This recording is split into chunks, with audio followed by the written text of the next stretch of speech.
Hey guys, welcome back again on my YouTube channel. आज के इस वीडियो में मैं डिस्कस करूंगी विनोदिनी दासी का एक फेमस ऑटोबायोग्राफी जिसका नाम है my story and my life as an actress. So इसी ऑटोबायोग्राफी के एक क्वेश्चन के आंसर को हम लोग इस वीडियो में डिस्कस करेंगे and the question is that Vinodini Dasi my story is a feminist document, पहला। And next is that Vinodini Dasi my story is a personal account of pain and betrayal. So ये दोनों क्वेश्चन सेम ही है और इन दोनों क्वेश्चन का answer जो है मैं इस वीडियो में प्रोवाइड करूंगी। So let's begin. सो ये जो है ये इंट्रोडक्शन है इस क्वेश्चन का, जहाँ पे हम लोग को लिखना है कि ये जो ऑटोबायोग्राफी है अमर कथा या फिर the story of my life as an actress, ये जो ऑटोबायोग्राफी है ये विनोदिनी दासी का एक फेमस ऑटोबायोग्राफी है जिसमें हम लोगों को 19th सेंचुरी का जो सोसाइटी था उस सोसाइटी में जो वुमेन का कंडीशन था, फीमेल का कंडीशन था, उसको जो है विनोदिनी दासी हमारे सामने प्रेजेंट करती है थ्रू द ऑटोबायोग्राफी। सो ये जो ऑटोबायोग्राफी है the story of my life, ये हमारे सामने एक बंगाली एक्ट्रेस का, 19th सेंचुरी के एक बंगाली एक्ट्रेस का जो स्ट्रगल था, अपना जो एम है, उनका जो पैसन है उसे पाने में, उसको हमारे सामने प्रेजेंट करता है। और ये जो ऑटोबायोग्राफी है ये हमें ये भी दिखाता है कि किस तरह से उस समय की जो फीमेल हैं उन्हें अपने एम को पाने में कितना ज़्यादा जो है वो सोसाइटी उन्हें चैलेंज करती थी, कितना सोसाइटी का जो है वो उन्हें सामना करना पड़ता था। इसके साथ साथ ही विनोदिनी दासी हमारे सामने एक वुमेन का डार्क साइड को भी प्रेजेंट करती है कि किस तरह से जो एक वुमेन है वो एक मेल डोमिनेटेड प्रोफेशन में जब वो वर्क करती है तो उसके ऊपर क्या क्या जो है वो ट्रबल, क्या क्या उसके ऊपर जो है परेशानियाँ आती हैं। सो बेसिकली जो विनोदिनी दासी हैं उन्होंने यहाँ पे एडुकेशन, वर्किंग कंडीशन को भी दिखाया है, डिस्क्रिमिनेशन को भी दिखाया है कि किस तरह से जब वो काम करती है एक्ट्रेस के तौर पे बहुत सारे थिएटर में तो वहाँ पे उन्हें डिस्क्रिमिनेशन देखने को मिलता है। तो इन चीज़ को भी उन्होंने अपने इस ऑटोबायोग्राफी के थ्रू दिखाया है। इसके साथ साथ ही वो यहाँ पे रिफ्लेक्ट करती हैं कि जब वो जो है इंडस्ट्री में अपना पहला कदम रखी और जिस इंडस्ट्री में वो वर्क की तो उस इंडस्ट्री में जिन लोगों से वो मिली तो किस तरह से उन लोगों ने उन्हें धोखा दिया। इवन जो उनके मेंटर्स थे, जो उनके गुरु थे, उन्होंने भी जो है विनोदिनी को एक्सप्लॉइट किया था, उनका एक्सप्लॉइटेशन किया था। इस चीज़ को इवन वो विदाउट हेजिटेशन हमारे सामने प्रेजेंट करती है। So we can think that कि कितना जो है उस समय का मिजरेबल कंडीशन था वुमेन का। उन्हें अपने एम को पूरा करने के लिए जो है वो किसी भी, हम लोग कह सकते हैं, उन्हें जो है बहुत एक्सप्लॉइट किया जाता था। सो जो विनोदिनी दासी है उनका जो पैशन है टुवर्ड्स द थिएटर ये हम लोग ईजिली इसमें देख सकते हैं और उनका उस थिएटर में जाने का जो सपना था, अपना जो एक्ट्रेस बनने का उनका एम था, इसे पाने में उनको कितनी सारी पेन, कितनी सारी जो है वो हार्डशिप का सामना करना पड़ा, इसी चीज़ को उन्होंने इस ऑटोबायोग्राफी में दिखाया है। सो ये इंट्रोडक्शन पार्ट था। नेक्स्ट हम लोग देखेंगे कि ये जो विनोदिनी दासी हैं वो बताती हैं कि जो उनका जन्म है वो एक मेट्रोपोलिस जो है वो जगह पे हुआ था, कलकत्ता के मेट्रोपोलिस में हुआ था। और जो विनोदिनी दासी की जो फैमिली थी वो काफ़ी गरीब फैमिली से वो बिलोंग करती थी। इवन उन लोगों के पास जो है वो खाने को भी नहीं थे, वो बहुत ही मुश्किल से जो है वो अपने लाइफ का जो है वो गुजारा करते थे। जो विनोदिनी की फैमिली है, उनकी फैमिली में विनोदिनी, उनकी मदर, उनकी ग्रैंड मदर और उनका एक ब्रदर भी था और ख़ुद विनोदिनी थी।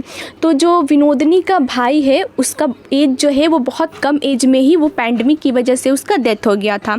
बिफोर हिज डेथ जो उसकी ग्रैंड मदर है उसका जो है वो वेडिंग बहुत कम उम्र में कर दी थी बिकॉज इनकी फैमिली के पास जो है वो खाने के लिए भी पैसे नहीं थे। तो जो गहने मिले थे शादी में उसके ब्रदर के मैरिज से विनोदिनी के, तो उसी से इन लोगों का गुजारा होता था।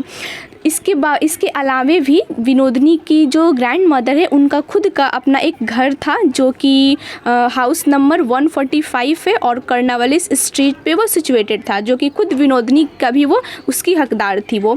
सो उसी घर जो है उन लोगों का एकमात्र सहारा था जिससे विनोदिनी की फैमिली अपना गुजारा करती थी। तो विनोदिनी बताती है कि किस तरह से उस घर के सहारे जो है वो 4 लोग का गुजारा होता था। और वो बोलती हैं कि जो उनकी ग्रैंड मदर का हाउस था उसमें कुछ जो रूम हैं थे मड के बने हुए, और उन जो रूम थे उनको कुछ गरीब टेनेंट्स ने जो है वो अपने रेंट पे ले करके उसमें रह रहे थे, और जो वो रेंट देते थे उसी से इन लोगों की फैमिली का गुजारा होता था। नेक्स्ट जो विनोदनी है वो बताती हैं कि जब वो मात्र 9 साल की थी तब उन्होंने अपना जो है वो कदम बंगाल स्टेज में रखा था। गंगामणि या फिर गंगाबाई जी ये एक सिंगर है जो उन दिनों काफ़ी फेमस थी, और ये जो गंगाबाई जी है ये जो है वो विनोदनी का जो रूम है उसमें ये एज अ रेंट रहने के लिए आई थी।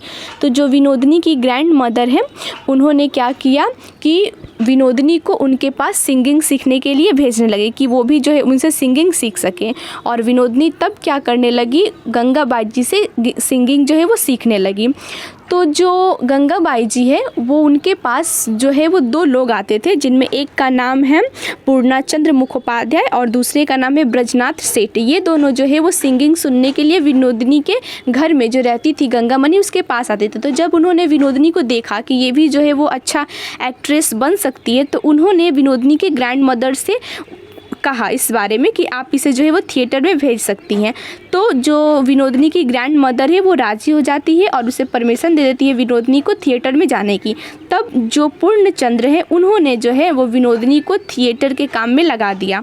सो ये फर्स्ट थिएटर था जिसमें विनोदनी जो है एज अ जो है वो जॉब उसे मिला था सिर्फ 10 रुपए की मंथली सैलरी पे।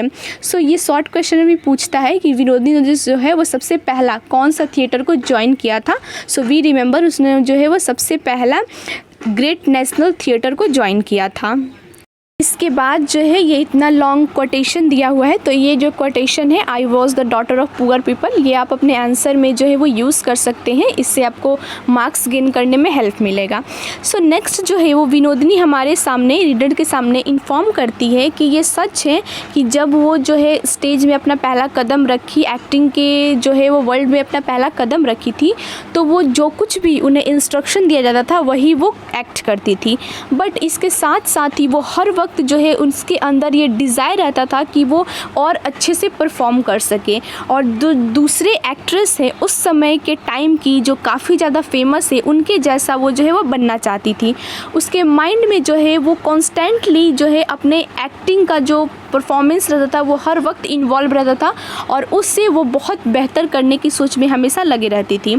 उन दिनों 4 एक्ट्रेस काफ़ी ज़्यादा फेमस थी नेशनल थिएटर में, और ये शॉर्ट क्वेश्चन में पूछता है कि कौन कौन उस वक्त फेमस थी नेशनल थिएटर में एक्ट्रेस। सो वी रिमेंबर जो फर्स्ट है उसका नाम है राजा, दूसरा जो है वो क्षेत्रमणि, तीसरा है लौकी, और जो चौथा है वो नारायणी। ये एक्ट्रेस है जो उस समय काफ़ी ज़्यादा फेमस थी।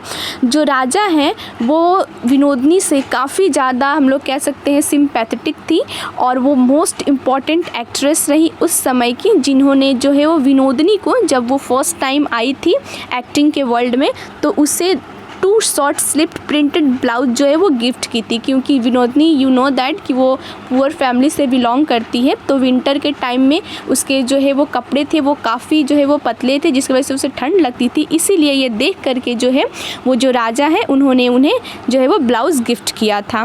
सो इस तरह से हम लोग देख सकते हैं कि किस तरह से जो विनोदनी है उनका ईगरनेस है एक्टिंग को लेकर के। नेक्स्ट वो बताती हैं कि बंगाल थिएटर छोड़ने के बाद जो विनोदनी है वो बिल्कुल फ्री हो गई थी, जिसके बाद उन्होंने क्या किया, केदारनाथ, लेट केदारनाथ जो है उनके द्वारा जो ऑर्गेनाइज़ किया गया या फिर बनाया गया थिएटर नेशनल थिएटर को उन्होंने ज्वाइन कर लिया।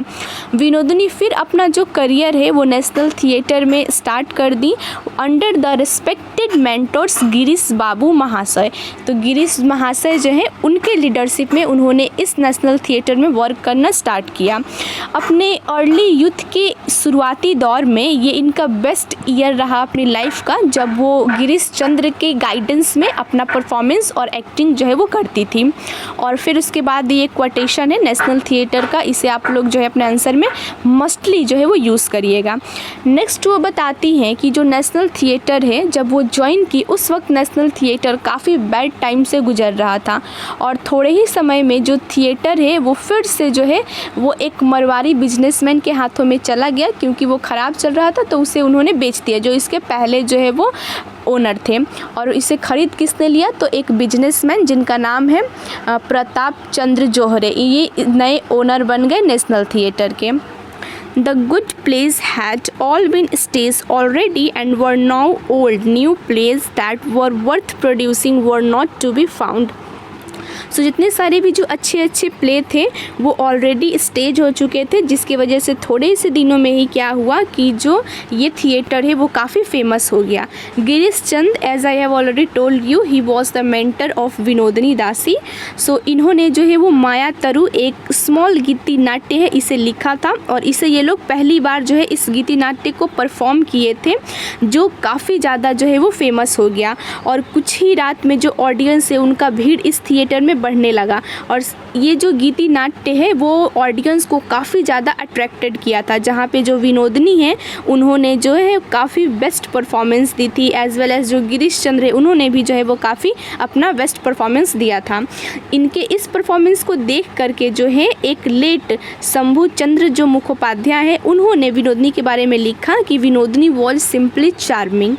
सो नेक्स्ट पैराग्राफ में हम लोग देखते हैं कि विनोदनी बताती है कि धीरे धीरे जो गिरीश बाबू का मोहिनी प्रतिमा है और जो आनंद राहो है ये भी जो है वो काफ़ी ज़्यादा जो है वो ऑडियंस को अट्रैक्ट करने लगा। जब ये परफॉर्म हुआ तो फिर जो है वो रावण वध इसने भी क्या किया, हॉल को पूरी तरह से ऑडियंस से भर दिया। ये इतना ज़्यादा जो है वो लोग पॉपुलर हो गए ड्यूरिंग द नेशनल थिएटर।